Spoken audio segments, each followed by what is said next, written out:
کے رسول حق ہو کا نعرہ لگا کر اپنی اس مقدس جان کو جان اسلام پہ قربان کر دو. یا رسول اللہ میں شہید بن جاؤں, مجھے شہادت کا منصب حاصل ہو جائے. ذرا غور کریں, نبی پاک صلی اللہ علیہ وسلم ہے صحابی کے جذبے کو دیکھتے ہیں, آقا نعمت صلی اللہ علیہ وسلم صحابی کی عظمت کو دیکھتے ہیں, ان کے جذبے کو دیکھتے ہیں, اور آقا کا جواب سنو کہ ایک طرف جہاد ہے, ایک طرف جنگ کی تمنا ہے, ایک طرف جنگ کی آرزو ہے, ایک طرف جسم کو کٹوانے کی خواہش ہے, اپنے جسموں پر نیزے پھاڑے, اپنے سر کو تن سے جدا کرنے کی آرزو ہے, منتیں ہے. نبی رحمت کی بارگاہ میں وہ صحابہ جذبہ شہادت کا شوق لے کر آتے تھے. میرے آقا فرماتے ہیں اے صحابی سنو سنو, تمہارا جذبہ قابل مبارکباد ہے, تم اپنی جان کو جان اسلام پہ قربان کرنا چاہتے ہو, یہ قابل مبارکباد ہے. میرے آقا کا سوال سنو اور اس مقدس صحابی کا جواب سنو. نبی پاک صلی اللہ علیہ وسلم کی اس حدیث کو اپنے زندگی میں بساؤ رہنے کا. میرے آقا فرماتے ہیں صحابی تمہاری یہ تمنا قابل مبارکباد ہے, لیکن یہ تو بتاؤ کہ تمہاری ماں زندہ ہے.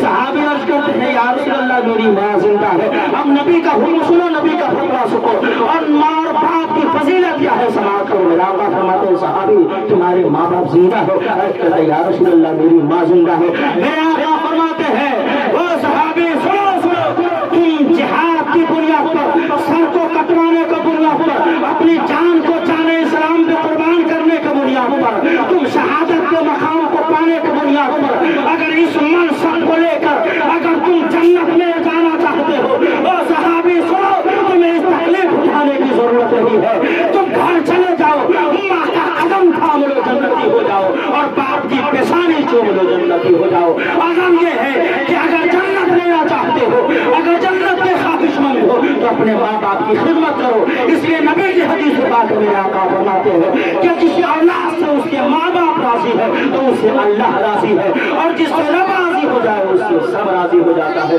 یہ احسان ثواب کی مجلس ہے, باپ کے احسان ثواب کی مجلس ہے. احسان ثواب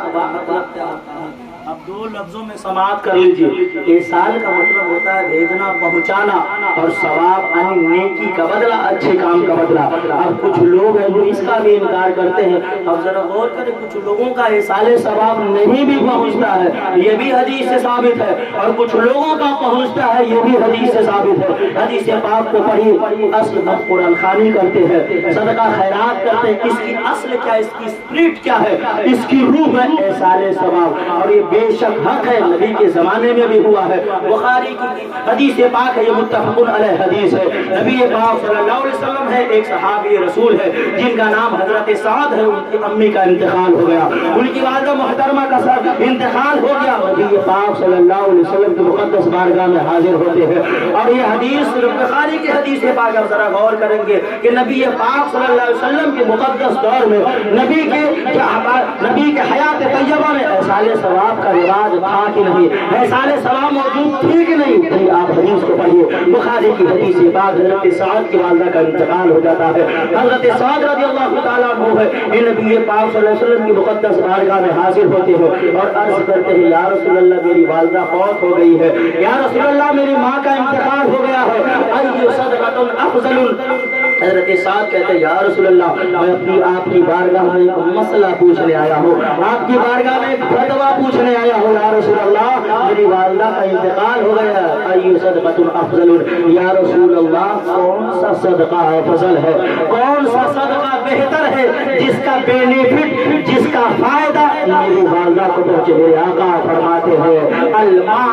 نبی پاک صلی اللہ علیہ وسلم نے فرمایا ایسا تم اپنی ماں کے لیے صدقہ کرنا چاہتے ہو تو ابھی اس حالات موجودہ میں پانی بہترین سب سے بڑا صدقہ ہے. نبی نے یہ حکم کیوں کہا, اس لیے کہ اس وقت جب حضرت سعد آئے تھے تو پانی کی بڑی قلت تھی, بڑے مشکلات سے ملا کرتے تھے. نبی پاک صلی اللہ علیہ وسلم نے ارشاد فرمایا الماء. اب بخاری کی حدیث پاک ہے غفر النبی وقال لهذه ام سعد. اب حدیث پاک کو پڑھیے, صحابی رسول حضرت سعد ہے, نبی پاک صلی اللہ علیہ وسلم سے مسئلہ پوچھنے کے بعد, فتویٰ پوچھنے کے بعد صحابی رسول حضرت سعد رضی اللہ تعالیٰ عنہ جاتے ہیں. غفر الماء, کنواں کھودا گیا, اور کنواں کھودنے کے بعد اس کنویں کا نام ام سعد رکھا گیا. زمانہ بدلتے گئے, ادیات بدلتے گئے, حادثات بدلتے گئے, لیکن مدینہ میں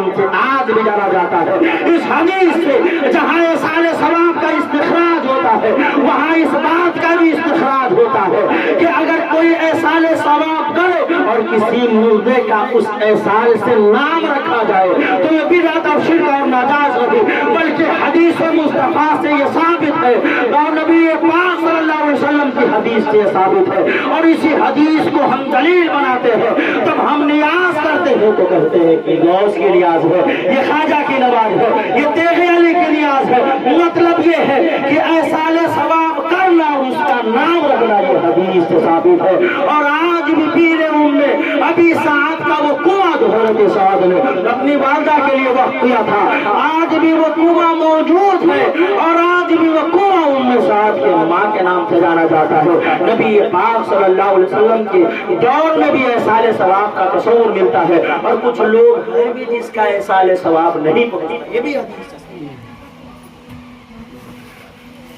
کچھ لوگ جو احصال ثواب کے قائل نہیں، وہ کہتے ہیں کہ پہنچتا نہیں ہے، یہ سنی دل ملا اٹھتا، دل ملانے کی ضرورت نہیں ہے بھائی۔ جو بدعقیدے کہتے ہیں کہ ہمارا احسان ہمارا صدقہ خیرات نہیں پہنچتا تو آپ سمجھ جائیے کہ اس کا نہیں پہنچتا۔ ہم اہل سنت والجماعت ہیں، ہمارا پہنچتا ہے لیکن ان کا نہیں پہنچتا ہے۔ وقت 2 منٹ ہے، میں حدیث سے ثابت کرتا لیکن آپ سمجھ لیں، ضمنی جلیل سے آپ سماعت کریں، ان کا نہیں پہنچتا ہے۔ کیوں؟ نبی پاک صلی اللہ علیہ وسلم ہے، حضرت والد نے آپ آئی پڑھ کے یا رسول اللہ میری ماں کا انتقال ہو گیا۔ یا رسول اللہ میں تو کلمہ پڑھ کر مسلمان ہو گیا، اب میری ماں فوت ہو گئی، میری ماں کا انتقال ہو گیا،